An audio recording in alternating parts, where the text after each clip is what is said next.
পালা বদল যখন হয়, বেঙ্গলের একটা পরিচিতি আছে যেটা বাবুর নামায় বলা হয়েছিল যে Bengal is loyal to every changing sultan. আপনি তো দেখলেন 34 বছর বাম রাজত্ব চলল, তার আগে কংগ্রেস রাজত্ব চলেছে, রাজত্ব বলছি, তারপরে মমতা ব্যানার্জি চললেন। এরা যে এসছেন, এরাও যে খুব সহজে এখান থেকে চলে যাবেন তা নয়, কিন্তু সহজে চলে না যাওয়ার যে রাস্তাগুলো সেগুলো কি? প্রথম হচ্ছে এই যে দান মান পরিহার, প্রকৃতি রঞ্জন। প্রকৃতি রঞ্জন, প্রজা হচ্ছে প্রকৃতি, প্রজাই সব। কৌটিল্য বলছেন, আচার্যরা বলছেন কিন্তু এই রকম যে নবীন রাজার পক্ষেই সেটা সবচেয়ে সুবিধেজনক। কৌটিল্য কি মনে করেছেন যে নতুন রাজার অধিকার বেশি দিন স্থায়ী হয় না, সেটা রাজতন্ত্রের পক্ষে গভীর সত্য।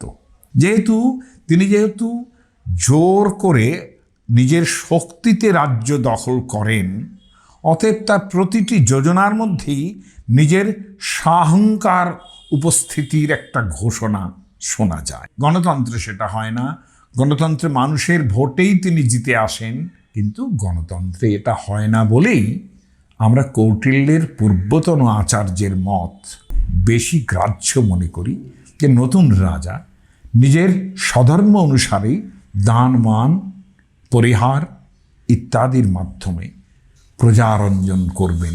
একটা কথা তো মনে রাখতে হবে যে ভারতবর্ষে প্রাচীন যে জায়গাটা ছিল রাজতন্ত্রের সময়, ঠিক এখনো সেইভাবেই ফেডারেল স্টেটগুলো আছে, এবং সবচেয়ে গুরুত্বপূর্ণ যেটা ন্যাশনাল ইন্টিগ্রেশন যেভাবেই হোক, যেহেতু মাল্টিলিঙ্গুয়াল এবং মাল্টিকালচারাল।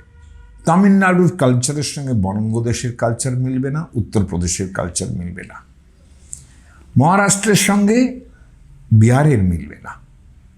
কাজে এইভাবেই আমাদের জিনিসগুলো, যেহেতু ফেডারেল স্টেটগুলো এইভাবেই তৈরি আছে, ফলত আমি পূর্বকালের সঙ্গে এই কালে খুব একটা তফাৎ বুঝি না।